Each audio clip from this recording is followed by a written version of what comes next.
प्यारे बच्चों, हिंदी विषय की कक्षा में आपका स्वागत है। बच्चों, हम पढ़ रहे हैं पाठ 4 चतुर गीदड़।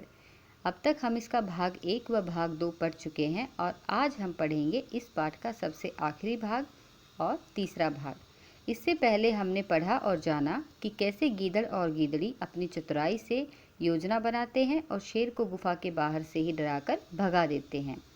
लेकिन शेर जब अपने दोस्तों को यह बात बताता है कि कोई 30 मार खां उसकी गुफा में आ गया है, तो वो सब उसका मजाक उड़ाते हैं और उसे कहते हैं कि तुम चलो, हम तुम्हारे साथ जाएंगे। अब जब वो सब बाहर आते हैं, गुफा के बाहर पहुंचते हैं, तो भी गीदड़ और गीदड़ी घबराते नहीं। और गीदड़ पूछता है कि बच्चे क्यों रो रहे हैं, तो योजना के मुताबिक गीदड़ी बोलती है कि बच्चों का शेर का ताज़ा मांस चाहिए। अब इसके बाद क्या होता है, चलिए पढ़ते हैं आगे। मैं अभी जाता हूँ, गीदड़ बोला। सबसे नीचे खड़े शेर ने गीदड़ गीदड़ी की बात सुनी तो उसके पसीने छूट गए, मतलब वह बहुत घबरा गया। वह जो दुम दबाकर भागा तो उसके ऊपर खड़े सभी जीव धड़ाम धड़ाम करके नीचे आ गिरे। वे भी गिरते पड़ते जान बचाकर भागे। दुम दबाकर भागा मतलब बहुत तेजी से भागा। रास्ते में एक लोमड़ी ने उन्हें भागते हुए देखा तो पूछा, क्या बात है, आप लोग इस तरह घबरा कर क्यों भाग रहे हैं?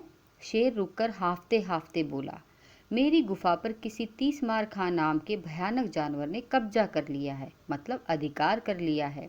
वह बड़ा शक्तिशाली है। वह तो हमें मारकर खाने वाला था। बड़ी मुश्किल से हम किसी तरह जान बचाकर भागे हैं। भयानक जानवर, 30 मार खां, अरे आपसे शक्तिशाली और कौन हो सकता है? आप बेकार ही डर रहे हैं। मेरे साथ चलिए, मैं देखती हूँ कि कौन 30 मार खां है। लोमड़ी बोली, न भई न, मैं नहीं जाऊंगा। इतनी मुश्किल से तो जान बची है, और तुम्हारा क्या भरोसा, मुसीबत आते ही भाग गई तो? शेर बोला। लोमड़ी ने कहा, आप इतना क्यों डर रहे हैं? मुझ पर भरोसा नहीं है तो हम एक दूसरे को रस्सी से बांध लेते हैं, फिर तो मेरे भागने का कोई खतरा नहीं होगा। शेर ने कहा, हाँ यह ठीक रहेगा। लोमड़ी ने मजबूत रस्सी के सहारे एक सिरे से शेर को और दूसरे सिरे से खुद को बांध लिया, सिरा मतलब किनारा, और चल दिए गुफा की तरफ। लोमड़ी आगे आगे, शेर पीछे पीछे। गीदड़ ने उन्हें आते देखा तो मुस्कुराने लगा।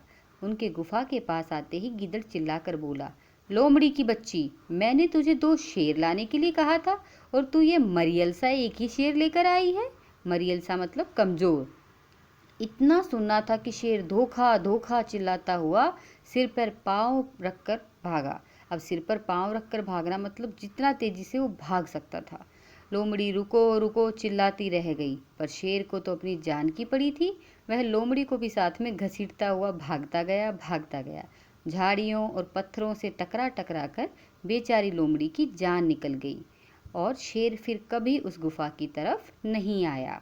तो बच्चों, आपने जाना कि किस तरह से अगर आप अपनी बुद्धि का, अपनी चतुराई का प्रयोग कर सकते हैं तो आप शक्तिशाली जीव को, जानवर को भी हरा सकते हैं। और यही चीज़ इंसान पर भी लागू होती है। तो हमेशा जब भी मुसीबत आए, घबराएं नहीं, सोच समझकर उसका उपाय ढूंढें। धन्यवाद बच्चों।